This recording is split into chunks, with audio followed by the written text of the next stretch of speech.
The moment Brennan stepped through the doors of the Butte Social Hall on that warm August evening in 1882, she felt every pair of eyes in the room turn toward her left leg.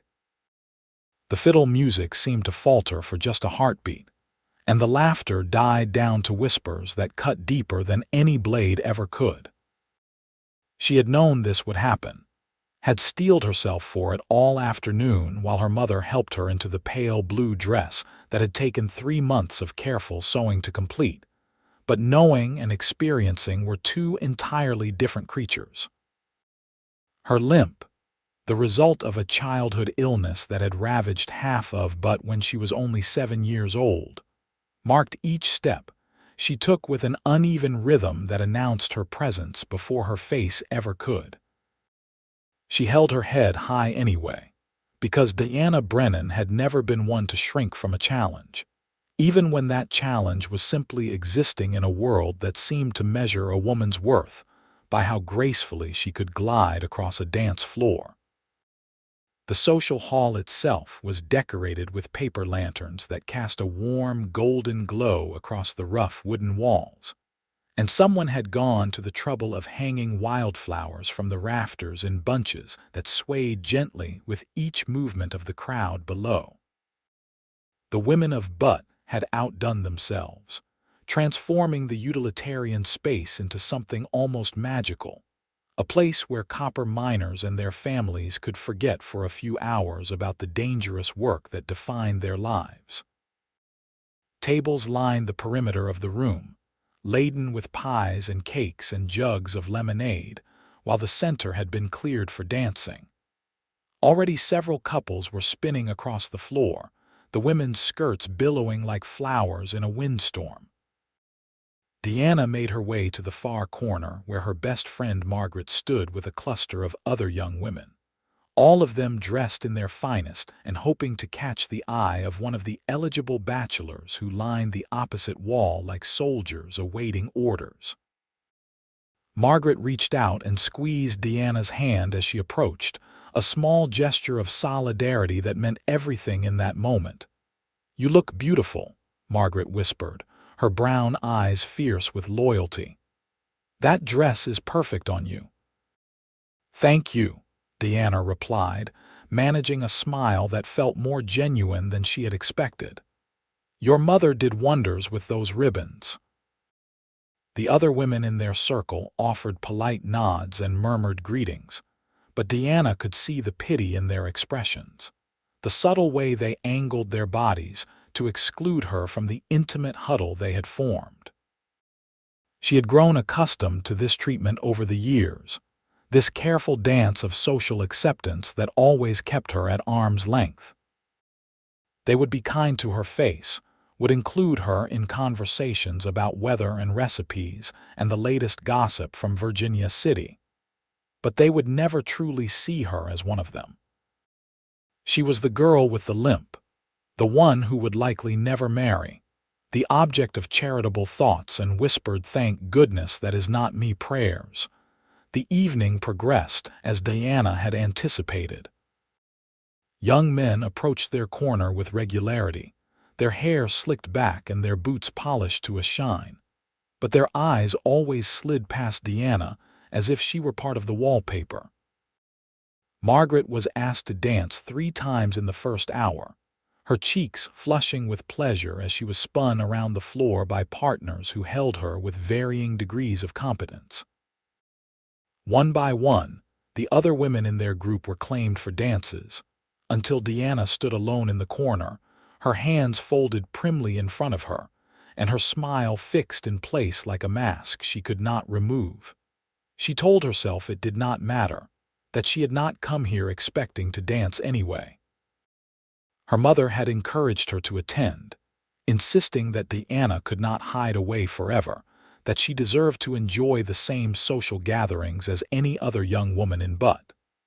But standing here alone while laughter and music swirled around her, Deanna wondered if her mother had been wrong. Perhaps there was a certain mercy in avoiding situations that only served to highlight everything she could never have. It was then that she noticed him. He stood near the entrance, tall and broad-shouldered, with dark hair that fell just past his collar and eyes that seemed to take in everything with a quiet intensity.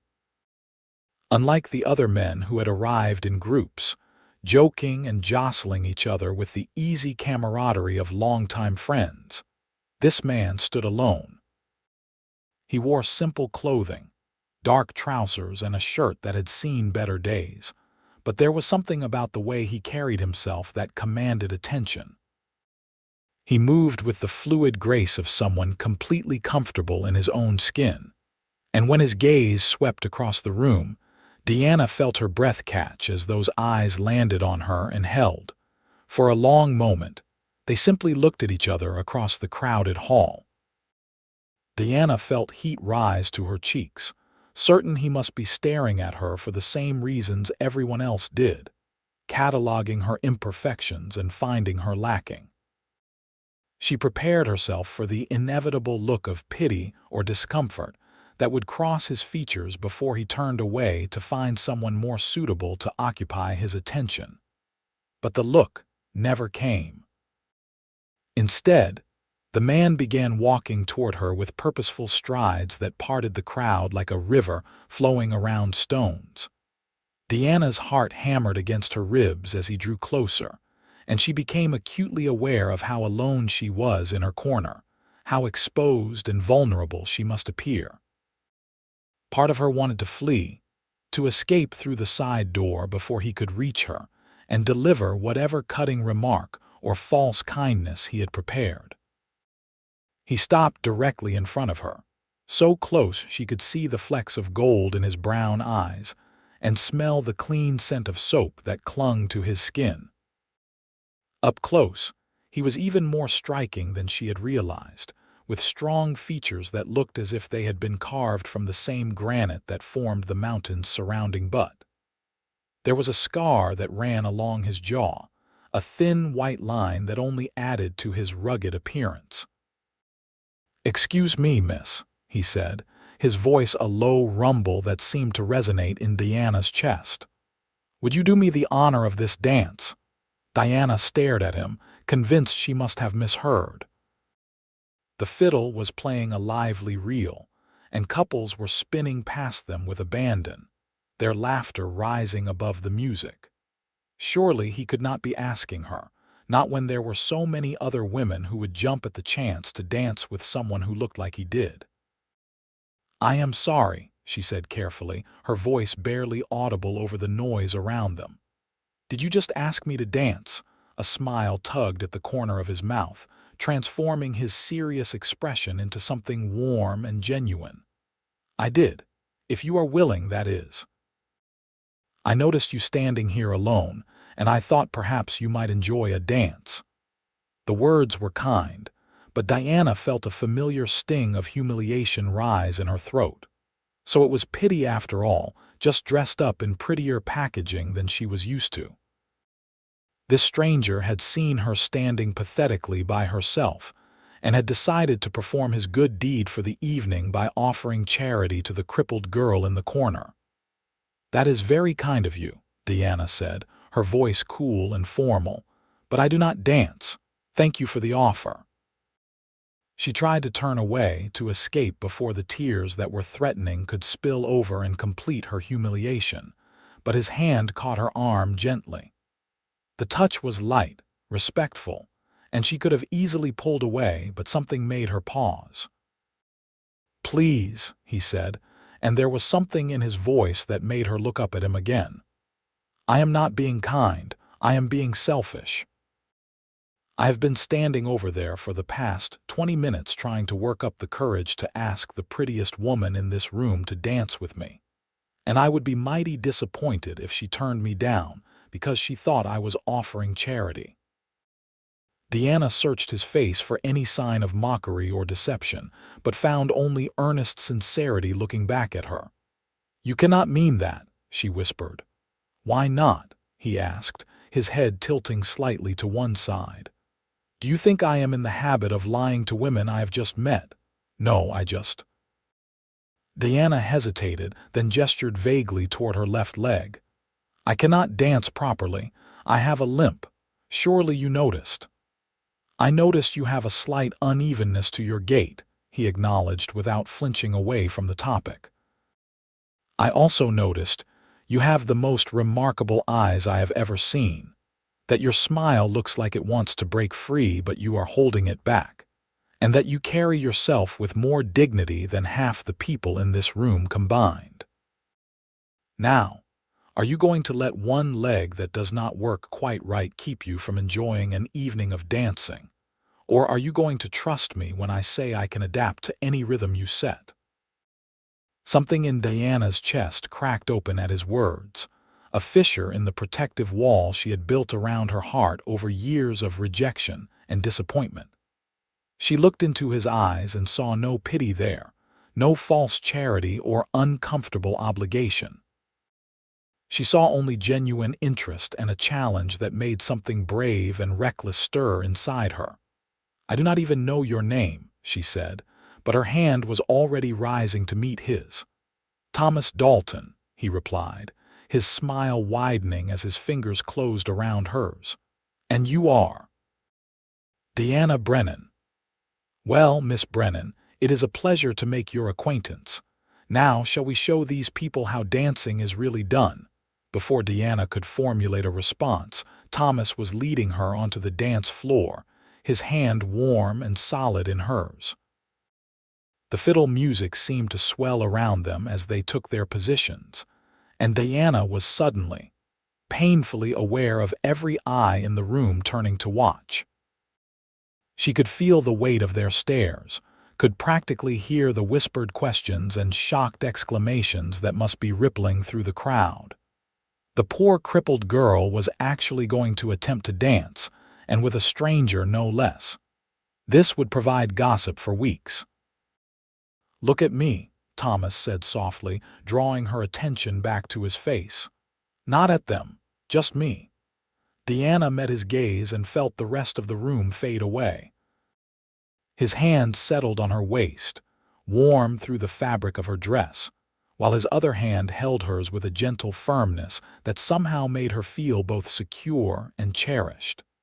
She placed her free hand on his shoulder, her fingers trembling slightly against the worn cotton of his shirt. I am going to move slowly, Thomas murmured, his voice pitched low enough that only she could hear. You set the pace and I will follow. If you need to pause, we pause. If you want to stop, we stop. This is your dance, Diana. I am just lucky enough to be part of it. And then they were moving.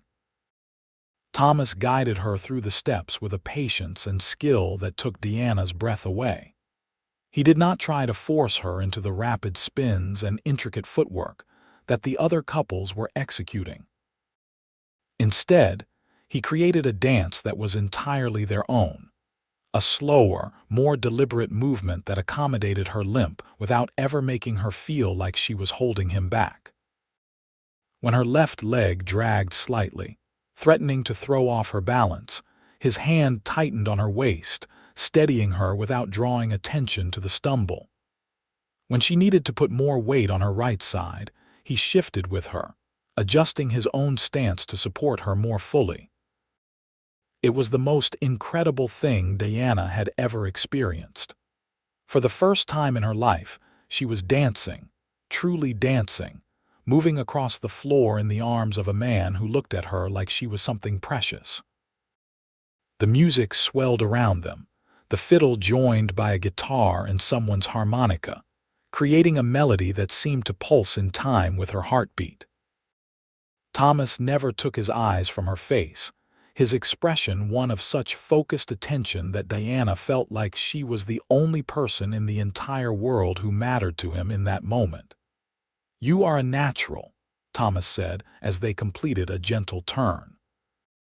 I think you have been holding out on me about not being able to dance. Diana laughed, the sound bubbling up from somewhere deep inside her that she had thought long dead. I think you are just an exceptionally skilled partner, she countered. You make it easy. No, Thomas said, his voice serious now. You make it beautiful. The song ended too soon. the final notes of the fiddle hanging in the air for a moment before being replaced by applause and the beginning of a new tune.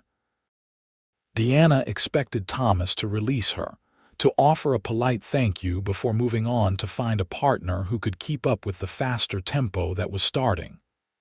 Instead, his hands remained exactly where they were, and he looked at her with a question in his eyes. "May I have the honor of another dance?" he asked. Diana's throat felt tight with emotions she could not name. "You do not have to do this," she managed to say. "You have been very kind, but I am sure there are other women who would enjoy dancing with you." "I am sure there are," Thomas agreed easily. "But I am not interested in dancing with other women. I am interested in dancing with you if you will have me." And so they danced again, and then through so many songs that Deanna lost count. The other dancers gave them a wide berth, creating a bubble of space around them that felt both isolating and intimate. Deanna was aware of the stares, of the whispered conversations happening at the edges of the room, but with Thomas's arms around her and his eyes holding hers, she found she did not care nearly as much as she had expected to. Let them talk. Let them speculate and gossip and clutch their pearls at the sight of someone actually treating her like a normal woman. She was dancing with the most handsome man at the social, and nothing anyone could say would diminish the joy of that. Eventually, Thomas guided her off the dance floor and toward the refreshment table, where he poured them both cups of lemonade. Diana's left leg was aching from the unaccustomed exercise, but it was a good ache, the kind that came from actually using muscles that had been dormant for too long. She leaned subtly against the table, taking some of the weight off her weaker side, and was grateful when Thomas positioned himself so that his body partially shielded her from the rest of the room. "Thank you," Deanna said, accepting the cup he offered. "For the dances, I mean. That was the most wonderful thing anyone has ever done for me." Thomas frowned slightly. "It was not something I did for you, Deanna. It was something I did with you. There is a difference. Still," she persisted, "you did not have to ask me. Most men would not have." "Then most men are fools," Thomas said bluntly, "and I am not most men." Deanna studied him over the rim of her cup, taking in the stern set of his jaw and the intensity in his eyes. "No," she agreed softly, "you certainly are not. Where are you from, Thomas Dalton?" "I have not seen you in Butte before, and I know most of the people in this town." "I arrived about 2 weeks ago," Thomas explained, leaning against the table beside her. "I have been working at the Anaconda mine, doing repair work on the equipment. I am a mechanic by trade. Used to work on locomotives down in Wyoming before I decided I needed a change of scenery." "What brought you to Butte?" Deanna asked, genuinely curious about this man who had upended her entire evening. Thomas was quiet for a moment, his gaze distant. "My brother died in a mining accident last year," he finally said. "Cave-in down in Rock Springs. He was the only family I had left, and after he was gone, everywhere I looked reminded me of him. I needed to start fresh somewhere, and I heard they were looking for skilled workers up here in Montana. Figured I would give it a try." Diana's heart squeezed with sympathy. "I am so sorry for your loss," she said, resisting the urge to reach out and touch his arm. "That must have been terribly difficult." "It was," Thomas acknowledged, his jaw tightening briefly before he seemed to shake off the dark memories. "But life goes on, right? We keep moving forward because that is what we do." "Yes," Deanna agreed quietly. "We do." They stood in comfortable silence for a moment, watching the other dancers whirl past. Deanna noticed Margaret approaching with her current dance partner, a young man named Robert who worked as a clerk at the general store. Margaret's eyes were wide with curiosity as she took in the sight of Diana standing so close to Thomas. "Diana," Margaret said breathlessly as she came to a stop beside them. I did not know you were dancing tonight. That was amazing to watch. Deanna felt heat rise to her cheeks. Thomas is an excellent teacher, she said, glancing at him. Thomas Dalton, he introduced himself, extending his hand to Margaret and then to Robert. Pleased to meet you both. They exchanged pleasantries for a few minutes, with Margaret shooting Diana significant looks that promised a lengthy conversation later. Robert seemed friendly enough, though Deanna noticed the way his gaze kept drifting to her leg before darting away, as if he could not help but look but was trying to be polite about it. Thomas, she noticed, never once glanced at her limp. He kept his attention on her face, listening intently when she spoke and responding with thoughtful comments that showed he was genuinely interested in what she had to say. When Margaret and Robert excused themselves to return to the dance floor, Diana found herself alone with Thomas again. The evening was winding down, with some of the older families beginning to gather their children and make their departures.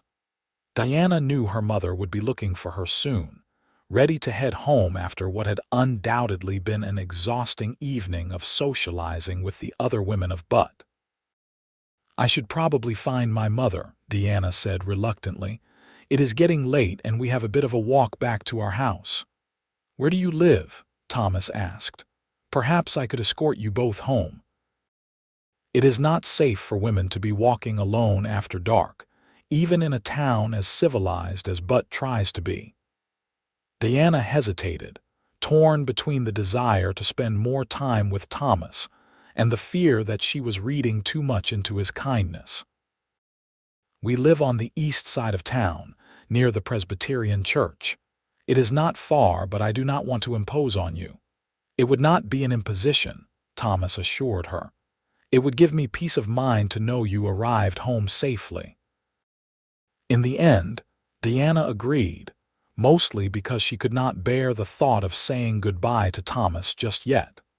They found her mother chatting with a group of women near the door, and Deanna made the introductions.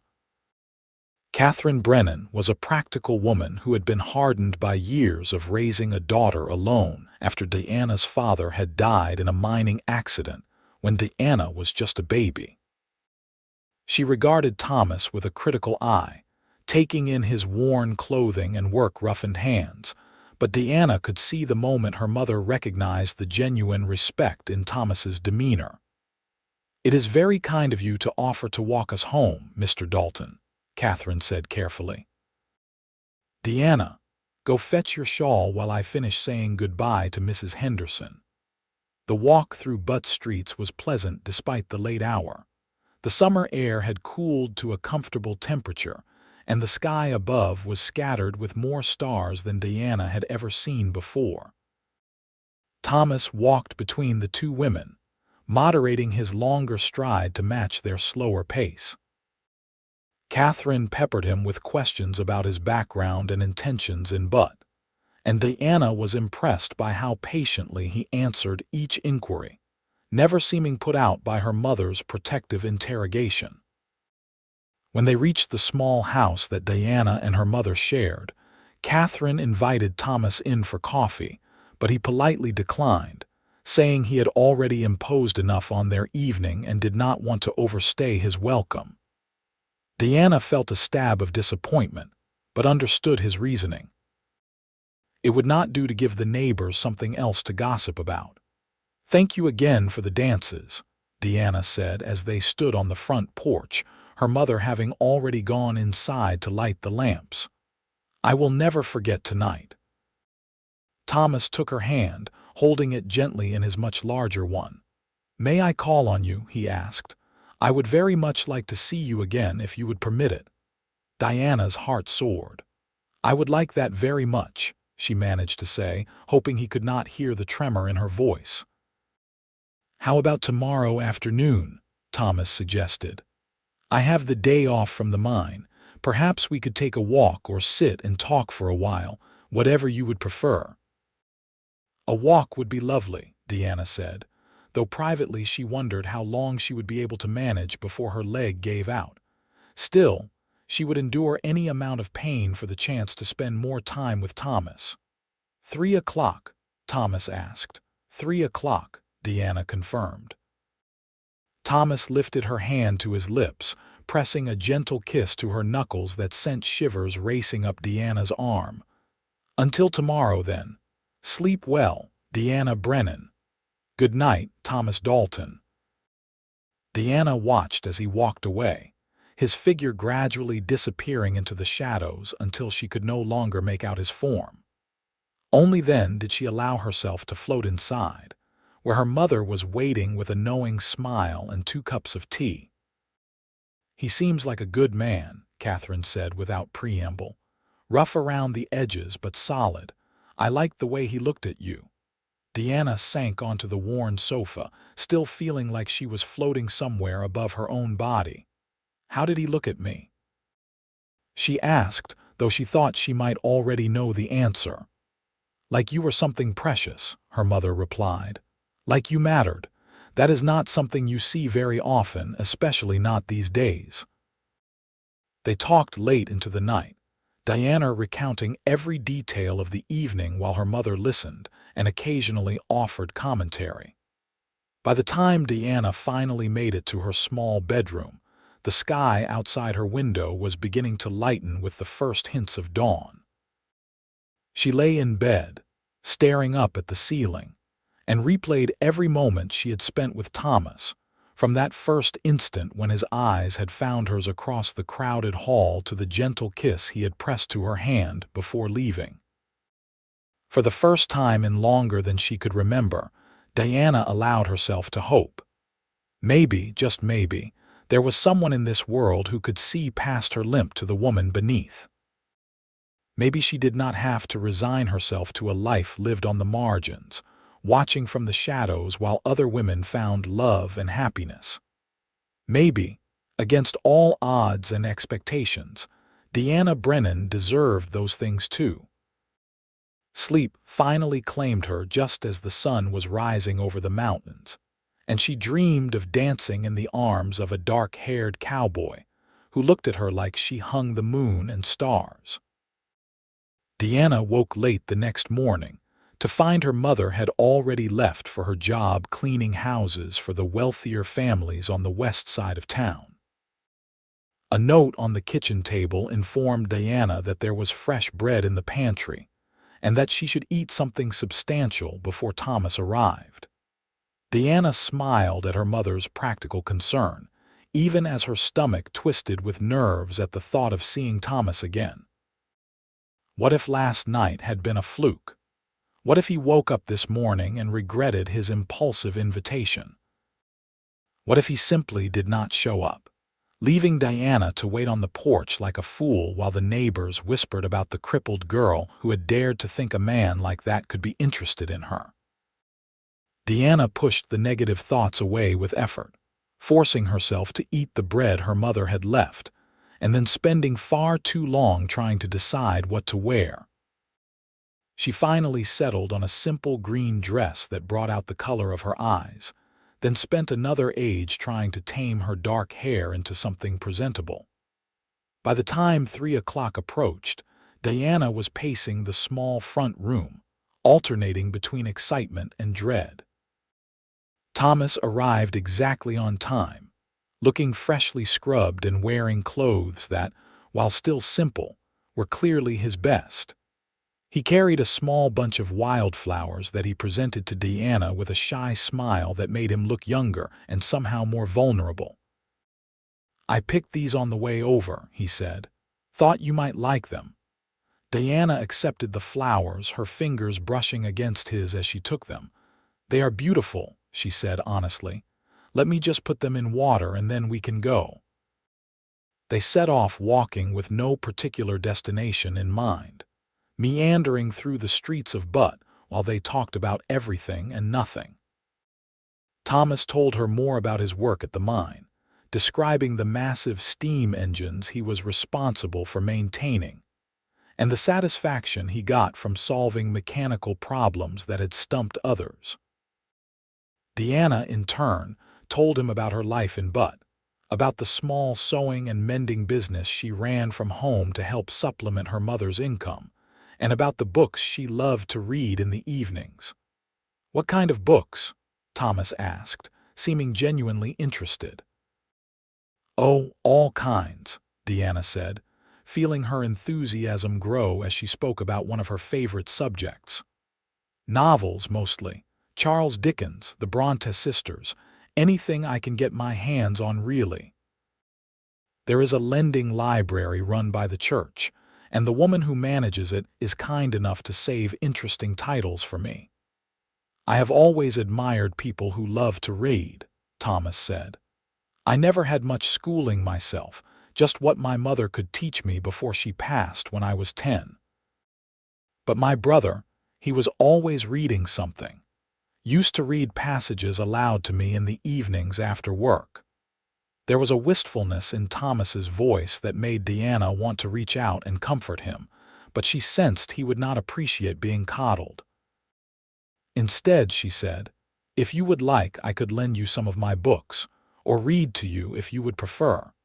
I know it is not the same as having your brother, but I would be happy to share my favorites with you." Thomas stopped walking and turned to look at her, his expression unreadable. "You would do that?" he asked.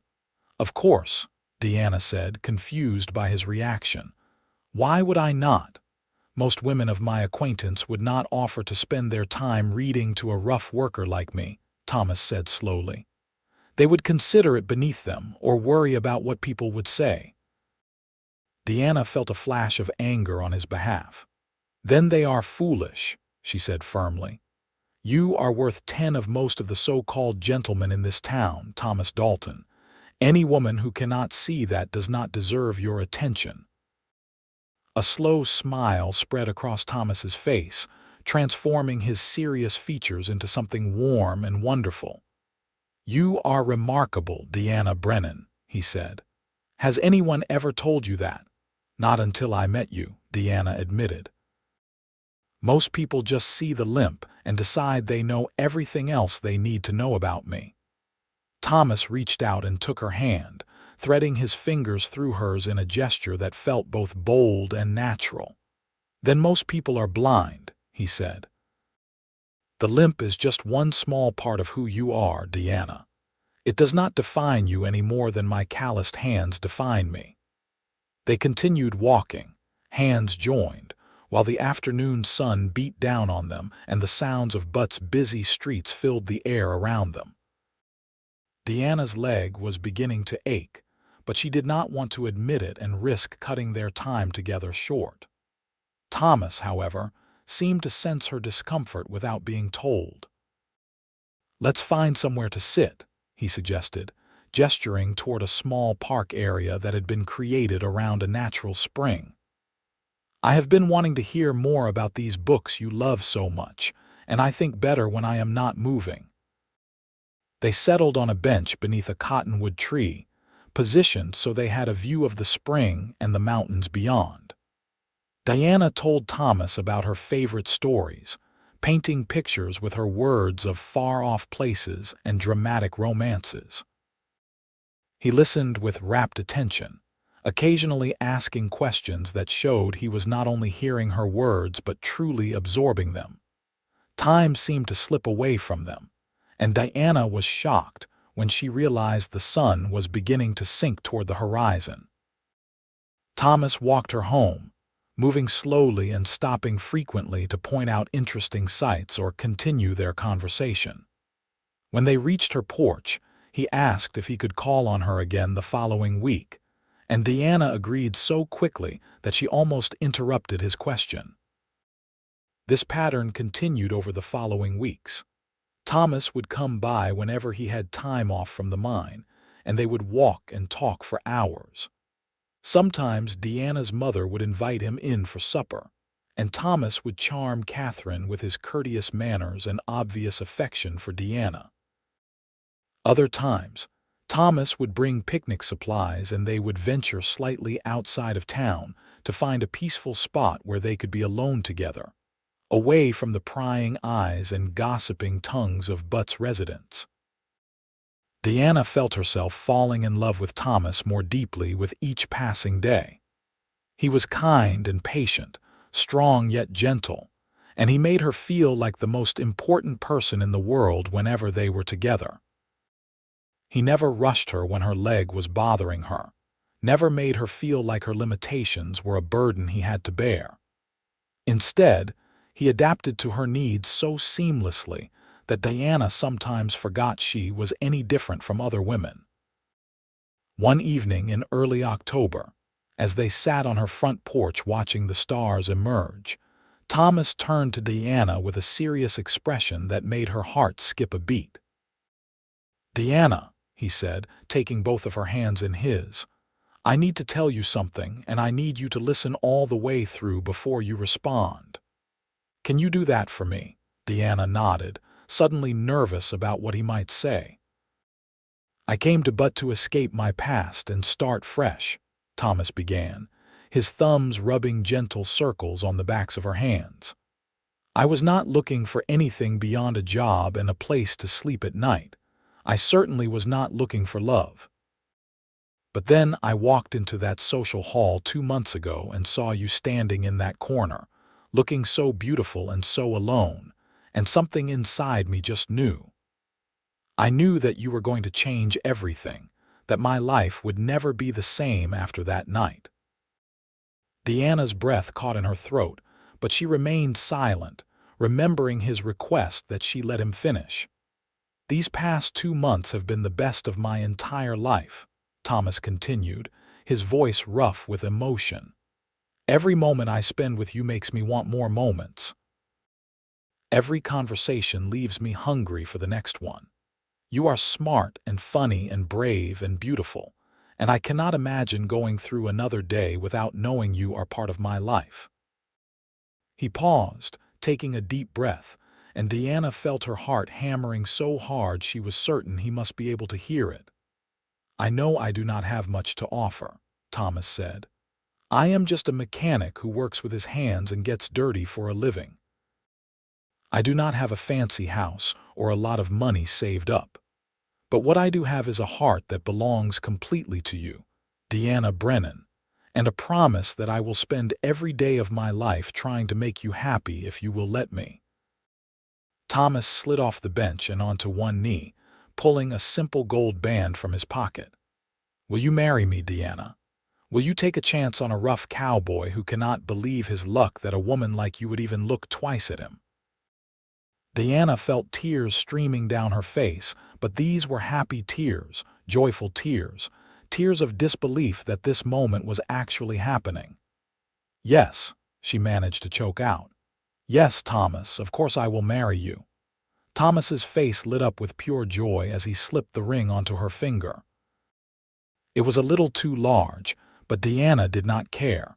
She would have worn it proudly even if it had been made of tin foil. Thomas stood and pulled her into his arms, holding her so tightly that Deanna could feel his heart racing against her chest. "I love you," he whispered into her hair. "I love you so much, Deanna." "I love you too," Deanna replied, the words feeling both new and ancient on her tongue. "I think I started loving you the moment you asked me to dance." They held each other as the stars wheeled overhead, two people who had found something rare and precious in each other. When Thomas finally released her, his eyes were bright with unshed tears of his own. "We should tell your mother," he said, glancing toward the house where lamplight glowed in the windows. Catherine Brennan's reaction to their news was everything Deanna could have hoped for. Her mother embraced them both, her own eyes misting over as she declared that she could not have chosen a better man for her daughter if she had searched the entire territory. They celebrated with apple pie and coffee, making plans late into the night about when the wedding should take place and where they would live afterward. Thomas had been saving his wages carefully, and he proposed that they rent a small house on the edge of town where Deanna could set up a proper sewing room, and he would have space for a workshop. The idea of having their own home, a place that belonged to just the two of them, filled Diana with excitement and anticipation. The wedding took place 6 weeks later in the same Presbyterian church where Diana had been baptized as a baby. It was a small ceremony, attended by Catherine, Margaret, a few of Thomas's co-workers from the mine, and some neighbors who had known Diana all her life. Diana wore a dress she had sewn herself, working late into the night to ensure every stitch was perfect. The fabric was a soft cream color that she had splurged on from the general store, and Margaret had helped her fashion a crown of dried flowers for her hair. As Diana walked down the aisle, leaning on her mother's arm because her leg was particularly weak that day from nerves and excitement, she saw Thomas waiting for her at the altar and felt her heart swell with so much love she thought it might burst. He looked handsome in his Sunday best, his hair neatly combed and his face clean-shaven.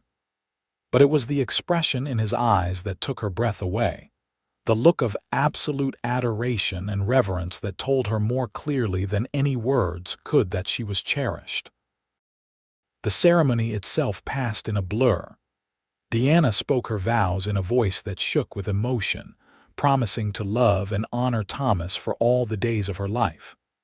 Thomas's vows were similarly emotional, his deep voice breaking slightly as he pledged himself to her. When the minister finally pronounced them husband and wife, Thomas kissed Diana with a tenderness that made her toes curl in her shoes. The reception was held in the church hall, with food contributed by various neighbors and friends.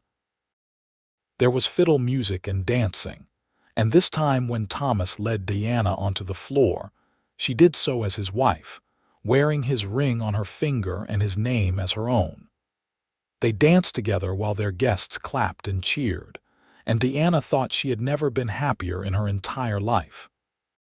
As the evening wound down and the guests began to drift away, Thomas and Diana made their way to the small house he had rented for them. It was modest but clean, with 2 rooms downstairs and a loft above that would serve as their bedroom. Thomas had spent the past week furnishing it with the basics: a bed and dresser for upstairs, a table and chairs for the kitchen area, and a comfortable sofa that he had found at a reasonable price from a family that was leaving Butte. Thomas carried Diana over the threshold despite her laughing protests that he would hurt his back. He set her down gently in the middle of their front room and then just stood there looking at her, his expression soft and wondering. "I still cannot quite believe you are real," he said quietly. "That you are my wife and this is our home and we get to spend the rest of our lives together." Diana stepped close to him, placing her hands flat against his chest where she could feel his heartbeat strong and steady beneath her palms. "I am real," she assured him, "and this is real. We are married, Thomas Dalton, and I intend to spend every single day reminding you just how lucky you are to have me." Thomas laughed, the sound warm and rich in the quiet house. "I have no doubt of that, Mrs. Dalton."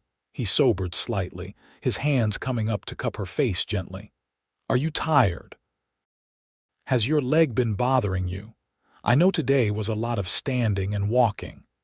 Diana's heart melted at his concern, at the way he always thought of her comfort even in moments like this. "I am fine," she said truthfully. "A little sore, perhaps, but nothing that will not wait until tomorrow to worry about. Right now, I just want to be with my husband." Thomas's eyes darkened with an emotion that sent heat flooding through Diana's body. He bent his head and kissed her, deeper and more passionately than he ever had before, and Diana felt herself responding with an enthusiasm that would have scandalized her just a few months ago. But she was a married woman now, and there was no shame in wanting her husband, in pressing herself against him and threading her fingers through his hair as she kissed him back with everything she had. Thomas swept her up into his arms, cradling her against his chest as he carried her up the narrow stairs to their loft bedroom. The space was small but cozy. dominated by the bed that Thomas had made up with fresh linens, and a quilt that Catherine had given them as a wedding present. He set Deanna down gently on the edge of the bed, then knelt before her, his hands reaching for the buttons of her shoes. "Let me," he said softly when Deanna moved to stop him. "Let me take care of you." And so Deanna sat still while Thomas removed her shoes and then her stockings, his hands gentle but sure as they slid up her calves. When his fingers encountered the twisted muscles of her left leg, he did not flinch or pull away. Instead, he massaged the aching flesh with a tenderness that brought tears to Deanna's eyes. No one besides her mother had ever touched her leg with anything other than clinical detachment or poorly concealed revulsion. Having Thomas touch her there, in the most vulnerable place on her body with such obvious love and care, felt like a healing of wounds she had not even realized she was still carrying. "Beautiful," Thomas murmured, pressing a kiss to her knee. "Every part of you is beautiful to me, Deanna." They made love slowly that night, learning each other's bodies with patience and tenderness. Thomas was careful with Deanna, constantly checking to make sure he was not hurting her, that she was comfortable, that she was enjoying what they were doing. Deanna had been nervous about this part of marriage, worried that her leg would make things awkward or difficult. But Thomas's patient guidance and obvious desire for her chased away all her fears. By the time they finally lay tangled together in the aftermath, both breathing hard and covered in a light sheen of sweat, Deanna felt transformed, claimed in the best possible way by a man who loved her completely. They fell asleep wrapped around each other, Deanna's head pillowed on Thomas's chest while his arms held her close. She drifted off to the steady rhythm of his heartbeat, feeling safer and more content than she had ever felt in her life. Life as Thomas Dalton's wife exceeded all of Deanna's expectations. Thomas proved to be a devoted husband who never failed to make her feel loved and appreciated. He would leave for the mine before dawn each morning, but not before pressing a kiss to Deanna's forehead and whispering that he loved her. He would return each evening dirty and exhausted from his labors, but his face would always light up when he saw Deanna waiting for him, and he would scoop her into his arms for a proper greeting. Deanna threw herself into making their house a home. She set up her sewing room in the corner of the main living space, where the light was best during the day, and her business actually grew as word spread that the quality of her work was exceptional. She took on mending and alterations, but also began creating new garments for some of the wealthier women in town who appreciated her eye for detail and her reasonable prices. In the evenings, after they had eaten supper and Thomas had washed away the day's grime, Deanna would read aloud to him from whatever book she was currently enjoying. Thomas would sit in his chair with Deanna curled up on his lap, his arms wrapped around her waist while her voice filled their small home with stories of adventure and romance. These quiet evenings together became Deanna's favorite part of the day, a peaceful ritual that bound them together even more tightly than their wedding vows had. Winter arrived in Butte with a vengeance, bringing snow and bitter cold that made Deanna's leg ache constantly. Thomas worried about her, fussing over her in a way that Deanna found both endearing and occasionally frustrating. He would insist on carrying her up and down the stairs, would massage her leg each night before bed, and would heat bricks in the fire to warm her feet. Deanna bore his attentions with as much grace as she could muster, understanding that his concern came from a place of love even if it sometimes made her feel fragile. One particularly brutal evening in January, Thomas came home from the mine looking more troubled than Deanna had ever seen him. She was immediately on alert, setting aside the shirt she had been mending to focus all her attention on her husband. "What is wrong?" she asked, watching as Thomas hung up his coat with movements that seemed oddly mechanical. Did something happen at the mine? Thomas was quiet for a long moment, staring at his hands as if they held the answers to questions he had not yet asked. Finally, he looked up at Diana with an expression that was equal parts determination and fear. "There was an accident today," he said quietly. "One of the main support beams cracked and a section of the tunnel collapsed. 3 men were injured, one of them badly. They are saying he might not make it through the night." Diana's hand flew to her mouth. "That is terrible," she breathed. "Do they know what caused it?" "Faulty equipment," Thomas said bitterly. "The same equipment I have been telling the foreman needs to be replaced for the past month. But the company does not want to spend the money, so they keep patching things together and hoping for the best. And now a man might die because of it." Diana could see the guilt and anger warring in Thomas's expression, and she moved to stand before him, taking his face in her hands.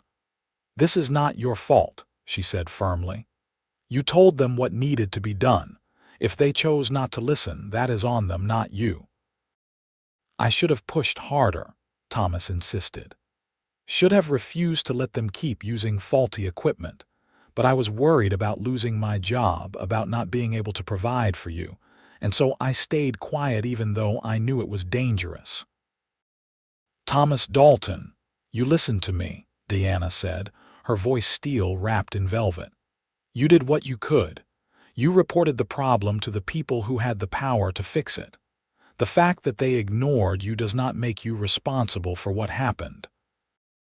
If you start blaming yourself for the bad decisions of others, you will drive yourself mad." Thomas pulled Diana into his arms, holding her so tightly that she could barely breathe. "I love you," he said roughly. "I love you so much, and the thought of something happening that would take me away from you terrifies me. What if next time it is me that does not come home? What if I leave you alone?" Diana felt tears sting her eyes, but she blinked them back, determined to be strong for her husband in this moment when he needed her strength. "Then I would survive," she said simply. "Because that is what we do, Thomas. We survive. We keep moving forward even when it feels impossible, because giving up is not an option. But I do not want to think about that right now. I want to focus on the fact that you are here, safe in my arms. And tomorrow, we will face whatever comes next together." Thomas held her for a long time, drawing comfort from her presence in a way that made Diana's heart ache with love for this strong man, who was willing to be vulnerable with her. Eventually, they moved through their evening routine, but the shadow of the day's events hung over them, a reminder that their happiness existed in a world that could be cruel and unpredictable. The injured miner did survive, though he lost his leg and would never work underground again. Thomas became even more vocal about safety concerns at the mine, pushing back against the company's cost-cutting measures, even when it made him unpopular with management. Diana supported him completely, proud of his willingness to stand up for what was right even when it would have been easier to stay silent. Spring arrived slowly, the snow reluctantly giving way to muddy streets and the first green shoots of new growth. Diana discovered she was pregnant in April, and the joy on Thomas's face when she told him made her fall in love with him all over again. He became even more protective, if that was possible, constantly worrying about her health and whether she was resting enough. "I am pregnant, not dying," Diana would tease him when his hovering became too much. "Women have been doing this for thousands of years, Thomas. I think I can manage."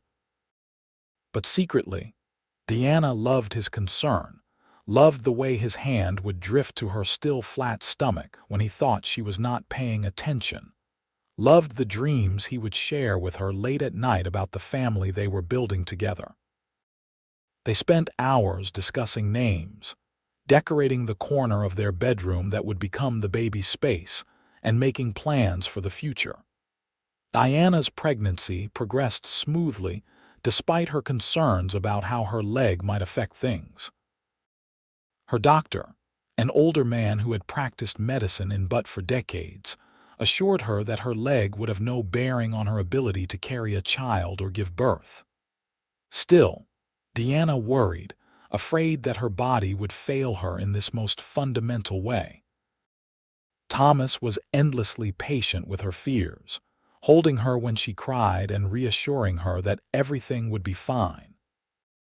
He would talk to her stomach, telling their baby about the wonderful mother who was waiting to meet them, and Diana would laugh through her tears at his earnest one-sided conversations. In November, just over a year after they had married, Deanna went into labor. It was a long, difficult process that lasted nearly 20 hours and left Deanna exhausted and frightened.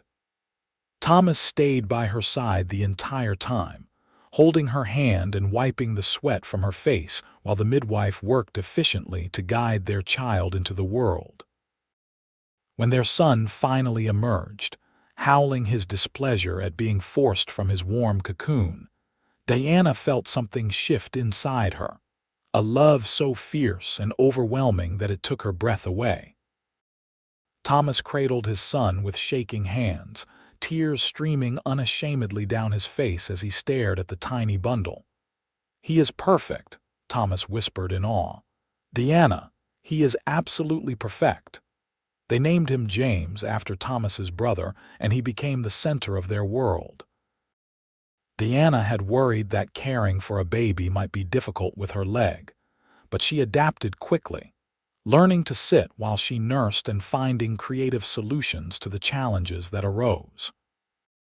Thomas was a devoted father, coming home each evening eager to hold his son and tell him about his day, even though James was far too young to understand.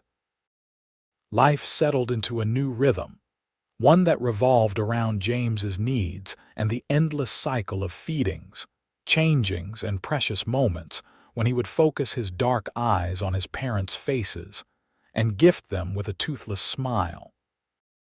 Deanna's sewing business slowed considerably as she devoted more time to caring for James, but Thomas assured her that they were managing fine financially and that he wanted her to enjoy this time with their son. When James was 6 months old, the mine experienced another accident, this one more serious than the first. A major support structure failed, triggering a partial cave in that trapped 17 men underground. Thomas was not one of those trapped, but he worked around the clock with the rescue teams, using his knowledge of the mine's layout and his mechanical skills to help devise a plan to reach the stranded miners. Deanna spent 3 terrifying days not knowing if Thomas was safe, caring for James while trying not to imagine the worst. She joined the other miners' wives at the church, where they gathered to pray and support each other through the crisis. When the rescue teams finally broke through and began bringing the trapped men to the surface, Diana was there. James clutched to her chest, searching desperately for Thomas among the exhausted, filthy faces. She finally spotted him near the mine entrance, covered in dirt and blood that she prayed was not his own. Their eyes met across the crowd, and Thomas immediately began pushing through the throng of people to reach her. When he finally did, he wrapped his arms around both Deanna and James, holding them so tightly that James began to protest with an indignant squall. "I am all right," Thomas murmured against Deanna's hair. "I am here and I am all right." 15 of the 17 trapped miners survived, a miracle that had the whole town giving thanks. But Thomas came home that night with a new determination in his eyes, and Deanna knew before he spoke that something had changed. "I cannot keep working at the mine," Thomas said as they sat together in their bedroom, James asleep in his cradle between them. "Every time I go down there, I am gambling with our future, with whether you and James will have a husband and father. I cannot do that anymore, Deanna. I cannot risk leaving you alone." Diana had been expecting this, had seen it coming in the way Thomas's worry had intensified over the past months. "What do you want to do instead?" she asked calmly. Thomas took a deep breath. "There is a man in Helena, a machinist who is looking for a partner to help him expand his business. He repairs and builds equipment for ranches and farms, works above ground where the biggest danger is maybe hitting your thumb with a hammer. The pay would be about the same as what I make at the mine, but the work would be safer. The only problem is that we would have to move to Helena." Diana considered this, thinking about what leaving Butte would mean. She would be leaving her mother, leaving Margaret and the few friends she had made, leaving the only home she had ever known. But she would be doing it to keep her husband safe, to give James a father who came home every night without the specter of death hanging over him. When she looked at it that way, the choice was obvious. "Then we move to Helena," Diana said simply. "When would we need to leave?" Thomas looked at her with such love and gratitude that Diana felt her eyes sting with tears. "You are sure?" he asked. "I know what I am asking you to give up, Diana." "I know Butte is your home." "You are my home," Diana corrected him. "You and James. Wherever the two of you are, that is where I belong. Besides," she added with a small smile, "I have always wanted to see more of Montana. This will be an adventure." They spent the next month preparing for the move, selling what furniture they could, and packing up the rest of their belongings. Catherine took the news with her usual practicality, declaring that Helena was not so far away that they could not visit, and that she expected regular letters keeping her informed of her grandson's progress. Margaret threw Diana a small farewell party, and Diana found herself surprisingly emotional as she said goodbye to the women who had been part of her life for so long. The journey to Helena took 2 days by wagon, with Thomas driving and Diana sitting beside him with James bundled warmly in her arms. They spent one night camped beside the road, sleeping under the stars while James nursed and made contented baby noises. Despite her sadness at leaving Butte, Diana felt a sense of anticipation building inside her. This was a fresh start, a chance to build a new life in a place where no one knew her as the girl with the limp. She would simply be Thomas Dalton's wife, James's mother, a woman like any other. Helena turned out to be a pleasant surprise. It was larger than Butte, with wider streets and more established buildings that gave it an air of permanence.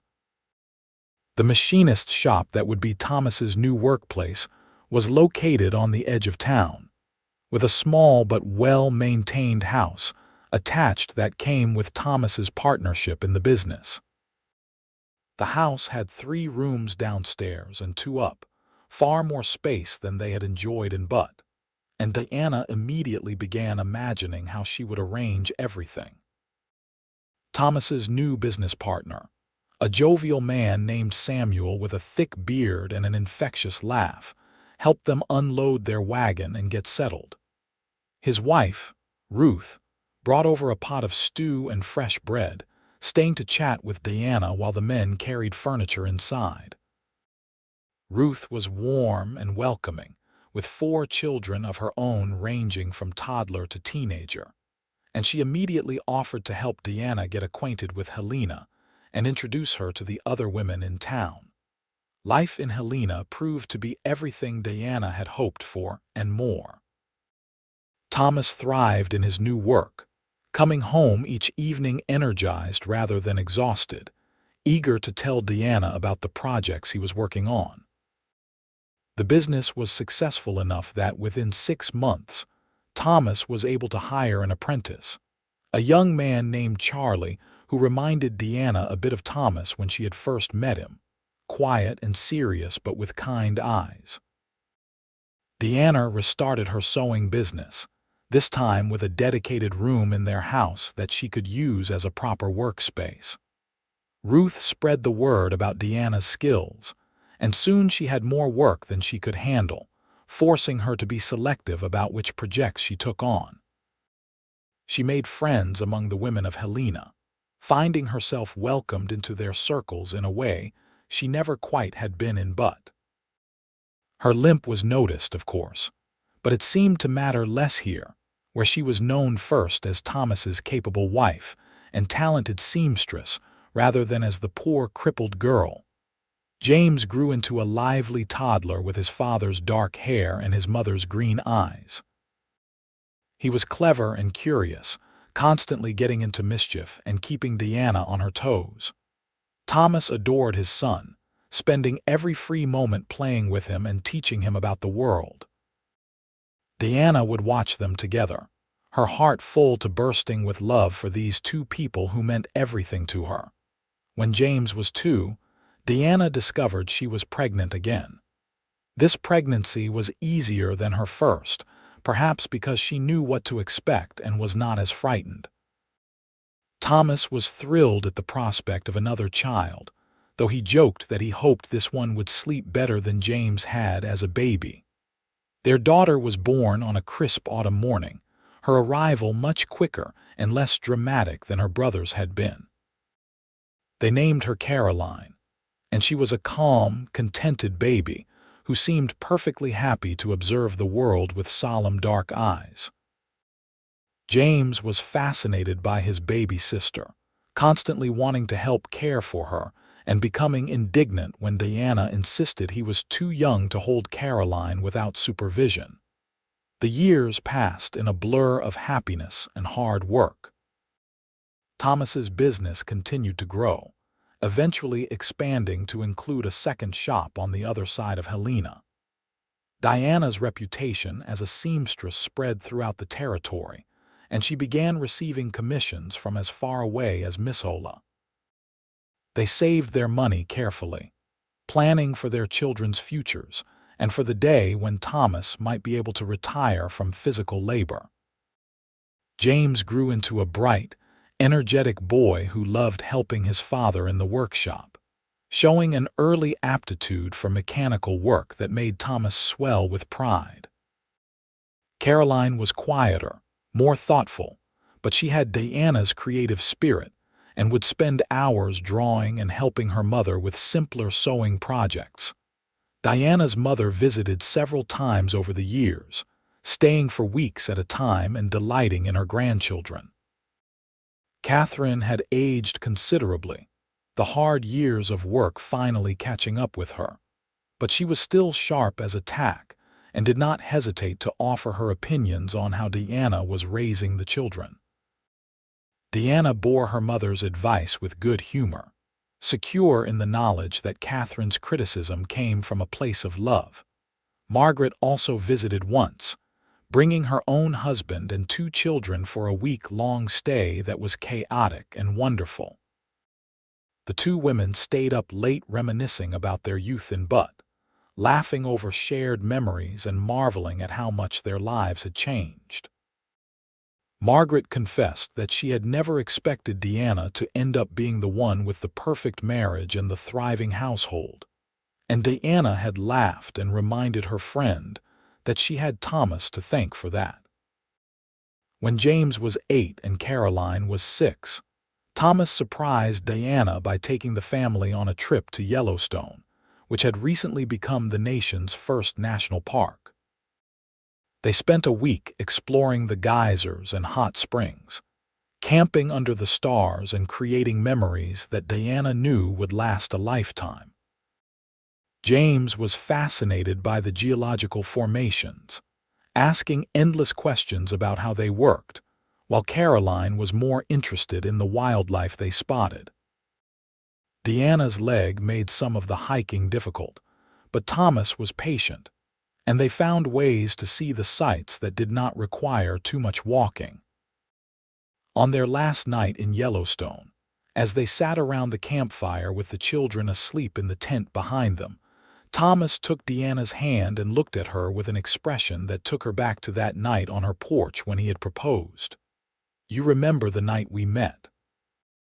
Thomas asked softly. "At that social in Butte," Deanna smiled, her mind filling with images of her younger self standing alone in the corner, certain that no one would ever see her as anything more than her limp. "I remember thinking you must have been crazy to ask me to dance," she admitted. "I remember thinking I was the luckiest man alive when you said yes," Thomas countered. He lifted her hand to his lips, pressing a kiss to her knuckles just as he had all those years ago. "I meant what I said that night, Deanna. You were the prettiest woman in the room. You still are the prettiest woman in any room, at least to me. Even with the gray starting to show in my hair and the lines around my eyes," Deanna teased, though her heart was swelling with emotion, "especially with those things," Thomas said seriously. "They are proof of the life we have built together, of the years we have shared. I would not trade a single one of them, Deanna. Not the hard times or the scary times or the times when we barely had enough to eat. All of it was worth it because I got to experience it with you." Deanna felt tears slip down her cheeks, but they were happy tears, joyful tears, tears of gratitude for the incredible gift she had been given the night a kind cowboy had looked past her limp and seen the woman beneath. "I love you, Thomas Dalton," she whispered. "I will love you until the day I die and probably beyond that." "I love you too, Deanna Dalton," Thomas replied, pulling her close so she could rest her head on his shoulder. "Thank you for taking a chance on me all those years ago. Thank you for being my wife, my partner, the mother of my children. Thank you for being you." They sat together in the firelight, watching the stars wheel overhead and listening to the sounds of the wilderness around them. Two people who had beaten the odds and found something precious and rare. Deanna thought about that young woman who had limped into a social hall so long ago, frightened and alone, certain that she would never be good enough for someone to love. If she could go back and tell that woman what the future held, Deanna was not sure she would believe it. But it was true, all of it. The love, the family, the life they had built together from nothing but determination and faith in each other. Deanna Dalton had learned that true love did not see imperfections as flaws to be tolerated, but as unique characteristics that made a person who they were. Thomas had never loved her in spite of her limp. He had simply loved her, all of her, the strong parts and the weak parts, the beautiful parts and the broken parts, because to him, they all combined to create the woman he wanted to spend his life with. As the fire burned down to embers, and the night grew colder, Thomas and Deanna made their way into the tent where their children slept, curling up together in their shared bedroll. Deanna drifted off to sleep with Thomas's arm around her waist and Caroline's soft breathing in her ear, feeling more content than she had ever imagined possible. The years continued to pass, bringing with them the inevitable changes that time always brings. James grew into a fine young man who took over more and more of the business operations, as Thomas gradually stepped back from the physical demands of the work. He met a nice girl named Emma, the daughter of a rancher outside of Helena, and married her in a ceremony that reminded Deanna so much of her own wedding that she spent half the day crying happy tears. Caroline proved to have Deanna's talent for sewing, but with an artistic flair that took the skill to new heights. She began designing her own patterns and creating garments that were true works of art. And by the time she was 16, she had been offered an apprenticeship with a dressmaker in San Francisco. Deanna had been torn between pride in her daughter's accomplishments and sadness at the thought of her leaving, but Thomas had reminded her that they had raised their children to be independent and capable, and that Caroline would always come home to them. Catherine passed away peacefully in her sleep when Deanna was 42, and Deanna mourned the loss of the woman who had raised her alone and taught her to be strong in the face of adversity. Thomas held her through the grief, just as he had held her through every difficult moment of their life together, his steady presence an anchor that kept her from drifting away on the tide of sorrow. As they entered their 50s, Thomas and Diana found themselves with more time to simply enjoy each other's company. The business ran smoothly with James at the helm, and Diana had trained several young women to help with her sewing commissions, allowing her to be more selective about the projects she took on personally. They would sit together on their porch in the evenings, just as they had done when they were newlyweds, talking about everything and nothing while the sun set behind the mountains. One such evening, as they celebrated their 30th wedding anniversary, Diana found herself thinking about how different her life could have been if Thomas had not asked her to dance that night in Butte. She voiced this thought to Thomas, who had gone quiet beside her. "I do not like to think about that," Thomas admitted. "About a world where I never met you, never knew what it was like to love you and be loved by you. It feels wrong somehow, like imagining a world without color or music or anything that makes life worth living." Diana squeezed his hand, marveling at how after all these years he could still make her heart flutter with his words. "We have been very lucky," she said softly, "to find each other to build the life we have. Not everyone gets that." "No," Thomas agreed. "Not everyone does, but we did, Diana. And I am grateful for every single day." They sat in comfortable silence for a while, watching the stars emerge one by one in the darkening sky. Diana's leg ached the way it always did these days, the old injury compounded by decades of use and the natural deterioration that came with age. But wrapped in Thomas's arms, with a lifetime of love and memories behind her and the promise of more to come, Diana found that she did not mind the pain so much. It was part of her story, part of the journey that had led her to this moment, and she would not change a single step of it. James and Emma gave them 3 grandchildren, rambunctious boys who loved visiting their grandparents and hearing stories about the old days. Caroline eventually returned from San Francisco with a husband in tow, a quiet artist named Michael who adored her, and they settled in Helena, where Caroline opened her own dress shop that quickly became the most fashionable establishment in town. She gave Diana and Thomas 2 granddaughters, delicate little girls who looked just like their mother had at that age. Diana loved being a grandmother, loved watching Thomas interact with their grandchildren with the same patience and kindness he had shown their own children. He would spend hours building things with the boys in his workshop, teaching them about tools and mechanics, while the girls would sit in Diana's sewing room, learning basic stitches and listening to their grandmother's stories. As they entered their 60s, both Diana and Thomas began to slow down noticeably. Thomas's back, which had endured decades of physical labor, gave him constant trouble, and Diana's leg had deteriorated to the point where she needed a cane to walk even short distances. But they adapted as they always had, finding new rhythms and routines that accommodated their aging bodies. They sold the machinist business to James, who had proven himself more than capable of running it, and used the money to make some long overdue repairs to their house.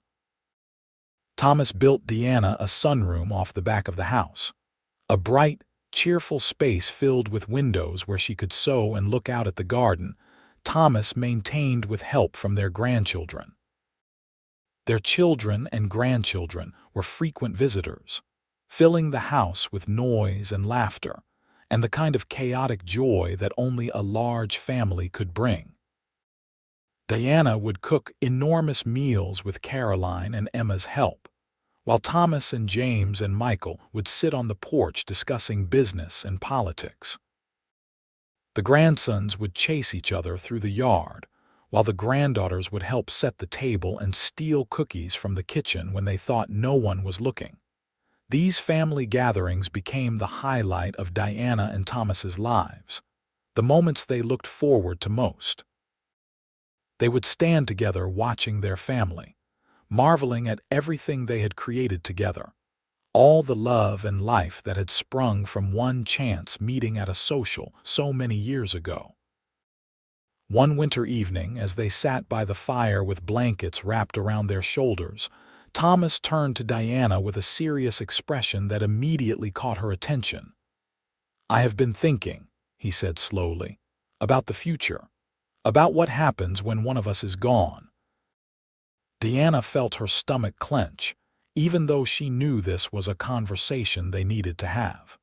They were in their late 60s now, and while both were still relatively healthy, they could not ignore the fact that they had more years behind them than ahead of them. "What have you been thinking?" Diana asked quietly. "I have been thinking that I hope I go first," Thomas admitted. "I know that is selfish, but I cannot bear the thought of living in a world without you in it, Diana.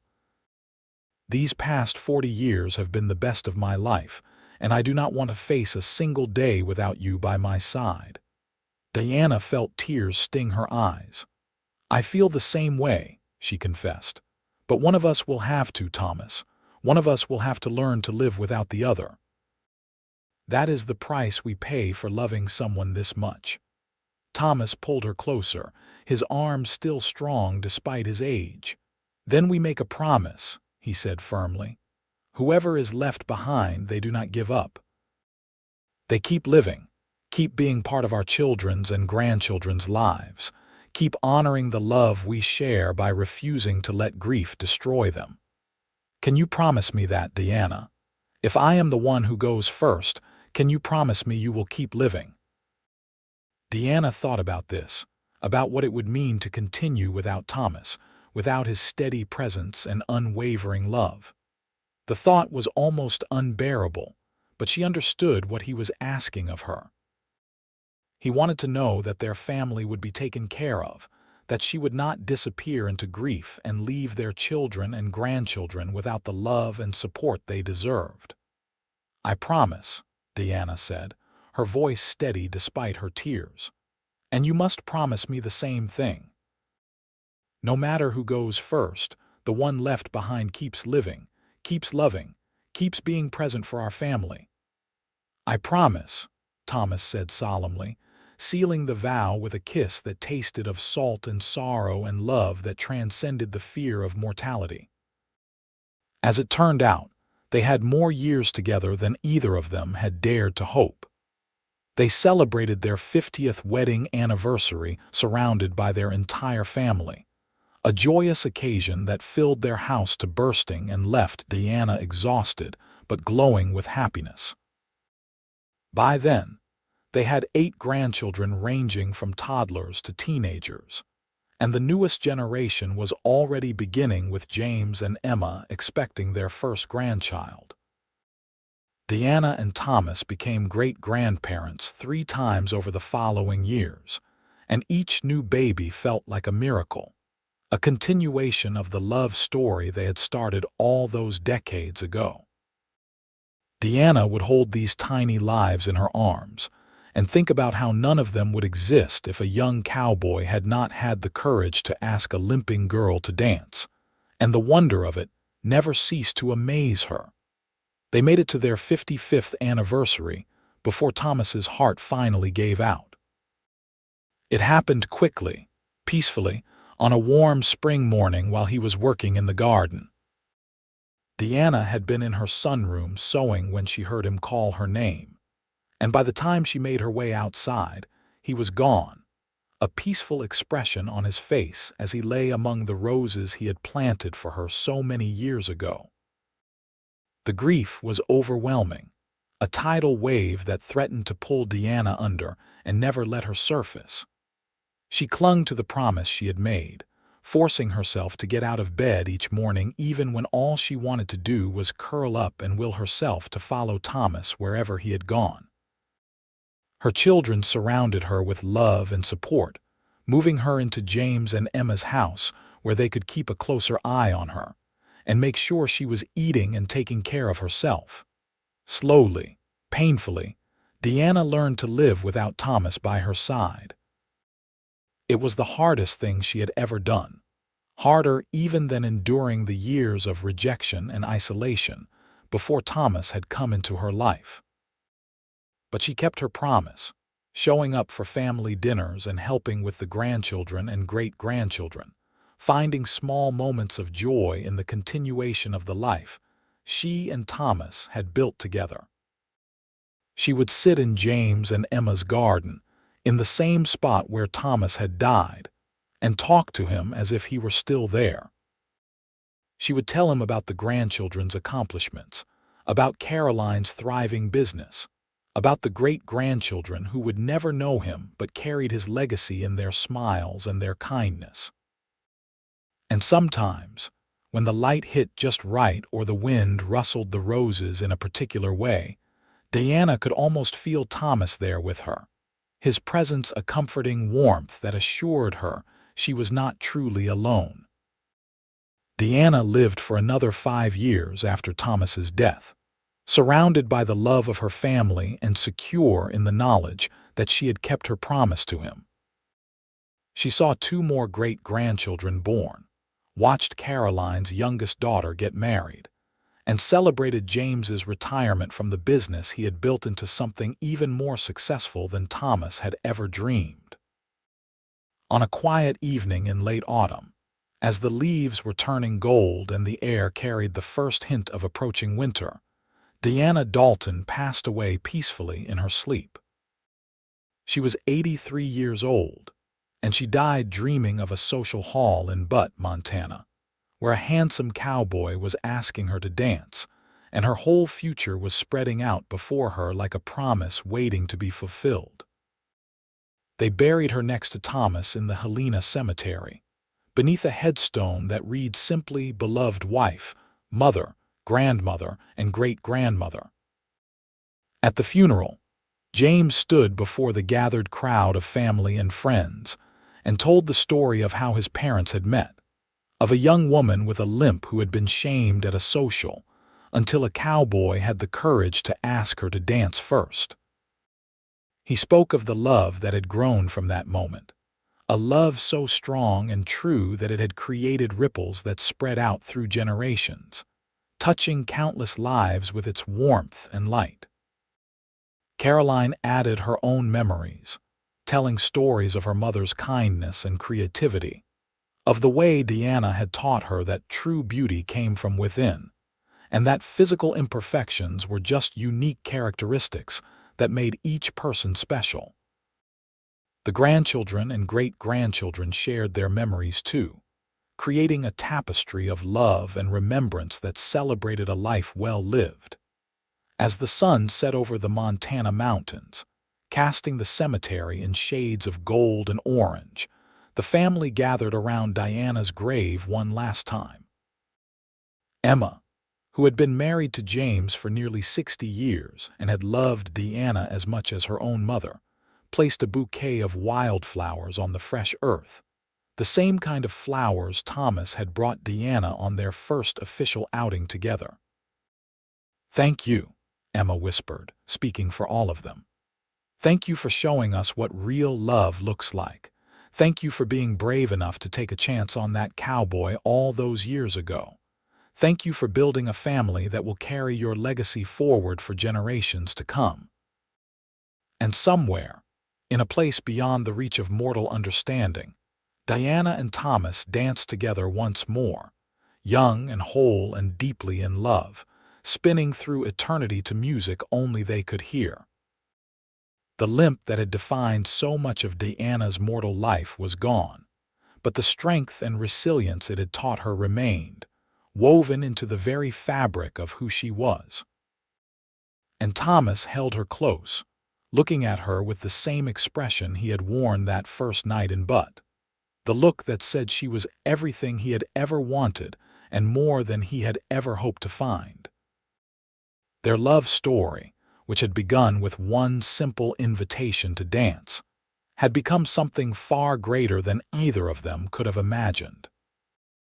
It lived on in the children they had raised, in the grandchildren and great-grandchildren who carried their names and their values, in the countless small kindnesses and moments of courage that rippled out from that original act of compassion, when Thomas had looked past Diana's limp, and seen the remarkable woman beneath.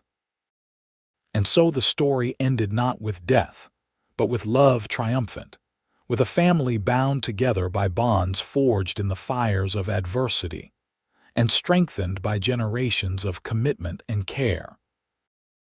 Deanna Brennan, the girl who had once been shamed for her limp at a social, had lived to see herself transformed into Deanna Dalton, beloved matriarch of a family that would carry her memory and her lessons forward long after she was gone. And Thomas Dalton, the cowboy who had been brave enough to ask her to dance first, had given her the greatest gift anyone could give another person, the gift of being truly seen, truly valued, truly loved for exactly who she was. Together, they had proven that love was not about perfection, but about acceptance. Not about changing someone to fit an ideal, but about cherishing them for their authentic self. Not about pity or charity, but about genuine connection and mutual respect. Their story became legend within their family, passed down from generation to generation, as a reminder that sometimes the greatest love stories begin with a single act of courage, with one person willing to look past society's judgments and see the truth beneath. And whenever any of their descendants faced their own moments of doubt or fear, whenever they wondered if they were enough just as they were, someone would tell them about Deanna and Thomas, about a limp that did not matter and a love that changed everything. The small house in Butte where Deanna had lived with her mother was eventually torn down to make way for newer construction, but the memory of what had happened there, of the young woman who had dared to hope and the cowboy who had made those hopes come true, lived on. The social hall where they had first met was converted into a warehouse, but the energy of that night, the magic of that first dance, seemed to linger in the air for anyone sensitive enough to feel it. And in Helena, in the house that Thomas had built and Deanna had made into a home, their family continued to gather for holidays and celebrations, keeping alive the traditions that Deanna and Thomas had established. They would raise their glasses in toasts to the couple who had started it all, who had shown them all what it meant to truly love and be loved in return.